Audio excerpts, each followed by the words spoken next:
बिस्मिल्लाहिर्रहमानिर्रहीम। तो आज जो है हमारा लेक्चर नंबर आई थिंक 4 है शायद, हाँ 4, लेक्चर नंबर 4 है बच्चों। तो हमने एनर्जेटिक्स स्टार्ट किया हुआ है। आज मैं आपसे जो है कुछ क्वेश्चंस हैं, बॉक्स क्वेश्चन है, पेज नंबर 70 पे आपकी बुक में 2 एक्सेस के क्वेश्चन है और एक ऊपर पैराग्राफ में खुद से लिखा हुआ उसका आंसर भी है। तो हम उसको अंडरस्टैंड करेंगे और बाकी जो बॉक्स क्वेश्चन है उसको मैं आपको लिखवा देता हूँ कि उसके आंसर के करेक्ट एक्यूरेट यानी जिसके आपको 2 नंबर मिलने के पूरे चांसेस होंगे इंशाल्लाह। तो आपने वही बात मैं बार बार कहता हूँ कि पहले चीज़ को समझना है, फिर उसको जो है याद करना है। इससे आपके लिए आसानी भी होगी और आपके नंबर भी अच्छे आएंगे। अच्छा, टुडे स्टार्ट करते हैं। How is enthalpy is different from heat. Enthalpy और हीट में डिफरेंस क्या है? ठीक है, हीट हम कहते हैं, हीट जो है फॉर्म ऑफ एनर्जी है। इंथाल्पी को हम क्या कहते हैं? ये कंटेंट ऑफ थर्मल एनर्जी है। हीट एनर्जी कहते हैं ना, हीट एनर्जी जो है। अब बेसिक डिफरेंस मैं आपको बता दूं, हीट क्या होती है? ये आती है और चली जाती है। ठीक है, हीट क्या होती है? किसी सिस्टम में आती है और किसी सिस्टम में चली जाती है। जिस सिस्टम में आती है उसका हीट कंटेंट बढ़ जाता है, यानी इंथाल्पी बढ़ जाती है। ये इनका आपस में रिलेशन भी डिस्कस करते हैं, इनका डिफरेंस क्या है वो भी डिस्कस कर लेते हैं। तो सबसे पहले मैं यहाँ पे लिखता हूँ, ब्लू कर लेते हैं एक पेन ताकि जो है आसानी हो समझने में। मैं इंथाल्पी को ब्लू से लिख रहा हूँ, ठीक है, कि इंथाल्पी क्या है, और हीट को मैं रेड से लिखूँगा। इंथाल्पी बेटे हमने कल पढ़ा है, आपको पता होगा इंथाल्पी क्या होता है, बताएं ज़रा शाबाश। It is the total thermal energy, और हीट कंटेंट कह लेते हैं। It is the total heat content of a system, that's it. ये क्या है? हीट कंटेंट है एट कांस्टेंट प्रेशर। ये कर लेते हैं, ये ज़रा इम्पोर्टेंट बात है, ये साथ कर लेते हैं, एट कांस्टेंट प्रेशर। ओके बच्चों, अब दूसरी तरफ हीट पे आ जाते हैं। What is heat? जी, हीट आपने सुना होगा, हीट क्या होती है मैं आपको बता देता हूँ आसान। हीट और एंथैल्पी में इतना ज़्यादा डिफरेंस है, लेकिन जब हम एनर्जेटिक्स में डील करते हैं ना तो बहुत ज़्यादा डिफरेंस आ जाता है। ठीक है, अच्छा मैं आपसे जो कह रहा हूँ बात वो हीट के बारे में कह रहा हूँ। हीट क्या? What is heat? Heat is the form of energy, हम कह लेते हैं it is the form of energy, it is the it is the form of energy. ये एक एनर्जी की फॉर्म है, फॉर्म ऑफ एनर्जी। एनर्जी का ये लिख रहा हूँ जगह की वजह से। That flows that flow from hot body to cold body. And why, यानी कि हॉट से कोल्ड में क्यों जाती है? Due to temperature, difference. अच्छा बच्चों, इसकी आसान सी एग्जांपल हम लेते हैं। देखो, अब यहाँ पे ना एक रोड है, ठीक है, ये मेटल का एक रोड है। आपको पता है मेटल में जो है, यहाँ पे आपने बर्नर लगा दिया, ठीक है। अब इसको गर्म कर रहे हो, क्या होगा? यहाँ पे मॉलिक्यूल्स क्या होंगे? गर्म होंगे, काइनेटिक एनर्जी बढ़ेगी, वाइब्रेट होंगे तो क्या होगा? साथ वाले एटम पे हीट क्या होगी? ट्रांसफर होते होते होते होते इस हॉट एरिया से इस कोल्ड एरिया वाली तरफ जो है वो मूव करेगी। और जब तक इन दोनों का टेम्परेचर, इधर का और इधर का, T1 और T2 बराबर नहीं होने की, हीट जो है फ्लो करती रहेगी। और जब हीट बराबर हो जाएगी तो हीट फ्लो करना बंद हो जाएगी। इसे कहते हैं हीट। इंथाल्पी क्या है? अब बेटो इंथाल्पी सुनो, यहाँ पे ये एक सिस्टम है, ठीक है, इसके अंदर जो एनर्जी, ये मॉलिक्यूल्स हैं, ठीक है, मॉलिक्यूल हैं, पानी की मॉलिक्यूल, कार्बन ऑक्सीजन के मॉलिक्यूल्स कहते हैं, ऑक्सीजन गैस है, ठीक है। इन दोनों में जो बॉन्ड बना हुआ है, ठीक है, ये जो एनर्जी है, थर्मल एनर्जी जिनको जोड़ के रख रही है, ठीक है, उसको हम कहते हैं, जो टोटल हीट कंटेंट है इस सिस्टम का, वो है एंथैल्पी। ठीक है, उम्मीद है क्लियर हो रहा होगा। अच्छा, अब दूसरी बात, ये हम हीट को क्या कहते हैं? हीट क्या करती है? हीट, हम फॉर एग्जाम्पल इसको हीट दे रहे हैं, हीट आई और चलेगी, यानी कि it just come and gone, it just comes and gone, ये आती है और चली जाती है। ठीक है, हीट क्या कहते हैं, ये ट्रांसफ़र होती है, ये आती है और चली जाती है। गोन की स्पेलिंग सीधी करते हैं, गोज कर लेते हैं, गोज। ओके, अब आप लोग देखें यहाँ पे हीट क्या है, ये आएगी सिस्टम में और चली जाएगी, ट्रांसफ़र हो जाएगी ना, हमने ट्रांसफ़र पढ़ा, फ्रॉम हॉट टू कोल्ड में चलेगी। जबकि इंथाल्पी में अगर देखें, इंथाल्पी क्या है, इट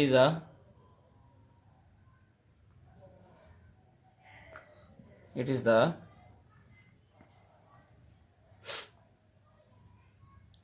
stored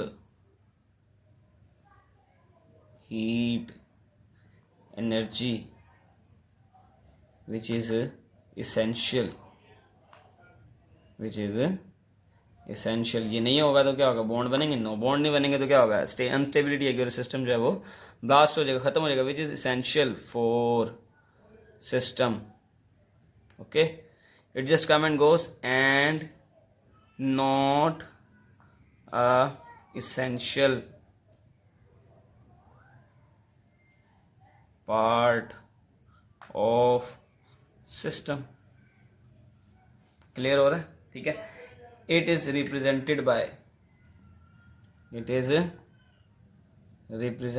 ओहो लेट्स हो गया, चलिए खैर कोई नहीं, इट इज रिप्रेजेंटेड बाय, शाबाश बताएं, कल हमने पढ़ा H and it is represented by Q, it is represented by Q। Clear हो रहा है? its units is यूजली हम किलो जॉल में लेते हैं, इट्स यूनिट इज जॉल कर लेते हैं, इट्स यूनिट इज जॉल। बात बच्चों समझ में आ रही है? अच्छा, अब हीट का चेंज इन एंथैल्पी से क्या रिलेशन है, ये ज़रा समझ लेंगे हम ज़रा, इसका इन दोनों का क्या रिलेशन है ये हम समझेंगे। ठीक है बच्चों? अच्छा, अब हम क्या करते हैं, इसको समझने के लिए ना हम ना बहुत आसान सी चीज़ करते हैं, यानी कि एंथैल्पी चेंज का हीट से क्या रिलेशन है, यानी कि इन दोनों के चेंज होने, किसी एक के चेंज होने से दूसरे पे क्या इफेक्ट पड़ता है। बात समझ में आ रही है? ठीक है, देखो, अगर कांस्टेंट प्रेशर पे एक सिस्टम है बच्चों, कांस्टेंट प्रेशर इसका क्या है, चेंज नहीं होगा, नीचे से आप इसको हीट दे रहे हो, जब आप इसको हीट दोगे, हीट देने से हीट को सिस्टम सराउंडिंग से, ये सारी बाहर वाली क्या है, सराउंडिंग, ओके, और अंदर वाला क्या है, सिस्टम। क्लियर हो रहा है? ठीक है, अब इस सिस्टम का कुछ हीट कंटेंट होगा, यानी कि इंथैल्पी होगी, है ना भाई? इंथैल्पी क्या होता है, हीट कंटेंट ही तो होता है ना, हीट कंटेंट होगा। अब आप क्या कर रहे हो, इसमें हीट को फर्दर इसके अंदर थर्मल एनर्जी को ट्रांसफ़र कर रहे हो, ठीक है, क्योंकि ये कोल्ड है, ये हॉट है, हॉट से कोल्ड में क्या जाती है, हीट जाती है। क्लियर हो गया? अच्छा, जब इसमें हीट जाएगी तो इंथैल्पी में क्या होगा, चेंज आएगा। कौन सा चेंज आएगा, पॉजिटिव चेंज आएगा। कौन सा चेंज आएगा, पॉजिटिव चेंज आएगा, यानी कि इंथैल्पी जो है बच्चों क्या हो जाएगी, इंथैल्पी इंक्रीज कर जाएगी। बात समझ में आ रही है? इंथैल्पी इंक्रीज करने लग जाएगी। और अगर आप लोग, ये तो भी आपने बॉन्ड ब्रेक किए ना, या में हीट दी, बॉन्ड ब्रेक हुए, ठीक है, एंथैल्पी बढ़ गई, सिस्टम की अनस्टेबिलिटी आने लग गई। आपने याद रखना है, जब एनर्जी बढ़ती है ना, हीट एनर्जी है ना, एनर्जी बढ़ती है तो अनस्टेबिलिटी आती है। अब आपने क्या किया, आपने ना इसमें से हीट निकाल ली, यानी कि आपने क्या किया, बॉन्ड तोड़ना शुरू कर दिए। जब बॉन्ड टूटेंगे तो क्या होगा, हीट रिलीज होगी। जब हीट रिलीज होगी तो क्या होगा, सराउंडिंग में इंथैल्पी क्या हो जाएगी, इंथैल्पी यहाँ पे लिख देते हैं, इंथैल्पी नेगेटिव कम हो जाएगी, डिक्रीज हो जाएगी। और जब इंथैल्पी कम होगी तो स्टेबिलिटी बढ़ जाएगी। ये मैं क्या पढ़ा रहा हूँ, किधर जा रहा हूँ, हाँ खैर, मैंने आपका जो है कॉन्सेप्ट क्लियर ये करना है कि देखें, जब इंथैल्पी बढ़ेगी मतलब उसकी हीट कह लेता हूँ, हीट बढ़ेगी तो उसकी स्टेबिलिटी को बेटे मैं ST है, स्टेबिलिटी कम हो जाएगी। और ये किसमें होगा, हीट बढ़ी है ना तो एंडोथर्मिक में होगा। एंडोथर्मिक क्या होता है इसी के नेक्स्ट लेक्चर में हमने देखना, ठीक है जी। क्या एंडोथर्मिक और एक्सोथर्मिक बड़ी डिटेल में देखेंगे हम, ठीक है। हम जो है ना एक तरतीब से चल रहे हैं, हम चीज़ों को मिक्स नहीं कर रहे, हमारी बुक में बहुत मिक्स चीज़ें हैं। अच्छा, जब इंथाल्पी कम होगी क्यू भी कम हो जाएगी, स्टेबिलिटी स्टेबिलिटी पूरा लिख रहा हूँ बच्चों, बढ़ जाएगी, और रिएक्शन कौन सा होगा एक्सोथर्मिक होगा। क्या होगा एक्सोथर्मिक होगा। यानी इंथाल्पी डेल्टा ई का रिलेशन जो है क्यू से डायरेक्टली प्रोपोर्शनल है, ये मैं कंक्लूड कर सकता हूँ, ठीक है। हीट ज़्यादा होगी इंथाल्पी बढ़ेगी और डेल्टा ई का रिलेशन जो है इन्वर्सली प्रोपोर्शनल है किसके स्टेबिलिटी के। ये सिर्फ आपके कॉन्सेप्ट क्लियर कर रहा हूँ, हमारी बुक में नहीं लिखा हुआ, ठीक है। और ये कॉमन सेंस की बातें हैं, यानी कि मैंने भी अभी पढ़ा है, मुझे भी समझ आया, मैंने आपको बता दी, काम की चीज़ें थी। तो यहाँ तक मैंने आपसे जो है डिस्कस कर लिया हीट का और इंथाल्पी का डिफरेंस, इंथाल्पी और हीट का आपस में रिलेशन, और उससे सिस्टम पे क्या इफेक्ट पड़ता है, स्टेबिलिटी आती है या अनस्टेबिलिटी आती है। इससे आगे हम डिस्कस करते हैं, क्वेश्चन आंसर 2 हैं, वो मैं आपसे डिस्कस करता हूँ। ओके बेटे, अब जो है ना हमारे पास 2 क्वेश्चन है, बहुत इंपॉर्टेंट है, कॉन्सेप्चुअल भी हैं, आप लोगों ने अपना दिमाग इस्तेमाल करना है थोड़ा सा, ठीक है। बहुत अच्छे से समझना चीज़ को, इन दोनों को, क्योंकि ये मेरे हिसाब से इम्पोर्टेंट है, क्योंकि नया सिलेबस अब पता नहीं क्या आता है आपको पेपर में, लेकिन हमने जो है हर तरीके से रेडी रहना है। अब क्वेश्चन बच्चों पहले समझेंगे, can energy transferred in other form of energy other than heat. मैं आपको समझा दूँ, शायद मैंने क्वेश्चन गलत लिखा है, आप बुक से देख लेना। हाँ मेरे से मिस्टेक हुई है, स्टेटमेंट में बुक से पढ़ता हूँ। Can energy the transferred in the form of other than heat during chemical reaction. क्या केमिकल रिएक्शन होने पे भी हम तक हमने देखा, अगर कोई केमिकल रिएक्शन होता है, फॉर एग्जांपल हमने एक रिएक्शन देखा था ना, H2 + O2, ठीक है, goes to for example 2H2O, ठीक है। अब ये बॉन्ड बन रहे हैं, बॉन्ड बनेंगे तो क्या होगा, स्टेबिलिटी आएगी तो एनर्जी रिलीज हो रही होगी, एनर्जी रिलीज होगी तो कौन सा रिएक्शन, एक्सोथर्मिक। शाबाश, कौन सा रिएक्शन होगा ये, एक्सोथर्मिक रिएक्शन होगा। अब ये एक्सोथर्मिक रिएक्शन तो है, लेकिन क्या हीट जो है या एनर्जी जो है, इसमें जो निकलने वाली एनर्जी जो है वो हीट की फॉर्म में निकल रही है बच्चों। डेल्टा एच जो है यानी चेंज इन हीट जो है, हीट ऑफ रिएक्शन भी जिसको कहते हैं, हीट ऑफ रिएक्शन भी जिसको हम कहते हैं, वो कितनी है इसकी 571.16, माइनस का साइन लगाएंगे एक्सोथर्मिक के लिए। अच्छा, ये जो एनर्जी रिलीज हो रही है, एक्सोथर्मिक रिएक्शन है, एनर्जी रिलीज हो रही है, क्या एक्सोथर्मिक या एंडोथर्मिक होता है। एनर्जी की तो बहुत ज़्यादा टाइप्स हैं, लाइट एनर्जी है, साउंड एनर्जी है, हीट एनर्जी के अलावा भी एनर्जी की बहुत सी टाइप हैं, sound energy, light energy, electrical energy, work भी तो हो सकता है ना, ठीक है। अब क्या क्वेश्चन आपसे सुन लें, can energy transferred other than heat energy during chemical reaction, तो आप लिखेंगे during chemical reaction, during chemical reaction, chemical, जब कम जगह में अदर ना शॉर्ट वर्डिंग लिखूंगा आपने समझ जाना। During chemical reaction energy transferred not only in the form of heat, पहली बात, it depends upon the type of reaction, it depends upon the type of reaction, यानी रिएक्शन कौन सा है उस पर डिपेंड करता है, ठीक है। एनर्जी फॉर, अब मैं आपको एग्जांपल देता हूँ, एग्जांपल नंबर 1 मैं ना लिख देता हूँ, जैसे कि यहाँ पे लिखता हूँ लाइट एनर्जी की हेडिंग दे देता हूँ छोटी सी, लाइट एनर्जी। अब एनर्जी जो है हीट के अलावा लाइट एनर्जी की फॉर्म में भी निकल सकती है, जैसे कि some reaction give light energy, लिखोगे आप some reaction gives light energy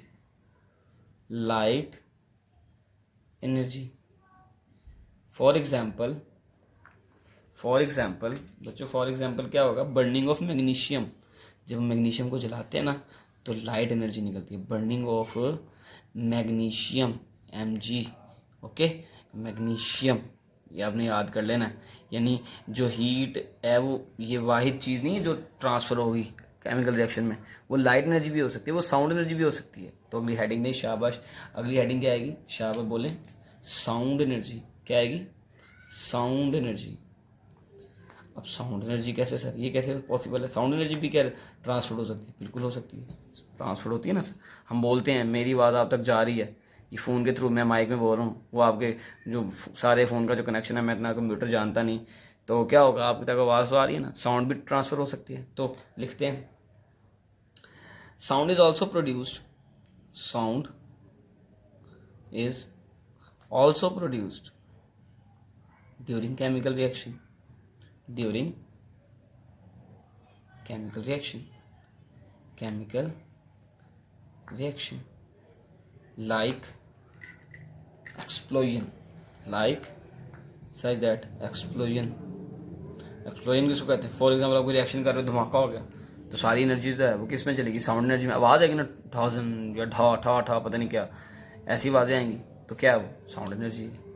clear हो रहा है, अच्छा, साउंड एनर्जी भी हो गया। अब दूसरी चीज़, बल्कि अब तो तीसरी चीज़ आएगी ना, तीसरी चीज़ हम electrical energy. Sir electrical energy कैसे ट्रांसफ़र हो सकती है, होती है बच्चों, देखो ज़रा, अब मैं आपको बता देता हूँ इसके बारे में थोड़ा। जब रिएक्शन होता है, ठीक है, फॉर एग्जांपल कोई रिएक्शन हो रहा है, आप लोगों ने एक बीकर में ना क्या किया हुआ है, पानी लिया हुआ है या H2SO4 लिया, आपने इसमें क्या थोड़ है, नोड, अभी हम पढ़ के आ चुके हैं ना, 2 इलेक्ट्रोड डिप किए, इसको बाहर जो है ना करंट से और सॉरी बैटरी से हमने वो कर दिया। अब क्या होगा, इसमें एनर्जी जो है वो इलेक्ट्रिकल ट्रांसफ़र होंगी। H2SO4 है ना, H2SO4 जब ब्रेक होता है तो क्या बनता है, शाबाश, H+1 और SO4-2, ये आइंस हैं, ये आइंस क्या करेंगे, मूव करेंगे। तो मैं लिख सकता हूँ in electrochemical reaction, in electrochemical reaction, chemical reaction, energy is transferred, energy is transferred in the form of current कर लेते हैं, in the form of current, okay, in the form of electrical energy भी कह सकते हैं आप। अच्छा, अब मैकेनिकल वर्क भी होता है, एक आखिरी चीज़, चलें सर बहुत लेंथी होगी, कोई बात नहीं बेटे, कोई से 3 याद कर लेना आप, मैं आपको बता देता हूँ ना, मैकेनिकल वर्क, ये ज़रा समझना। अब बच्चों मैं इसको समझा देता हूँ, आप इसको लिख खुद लेना।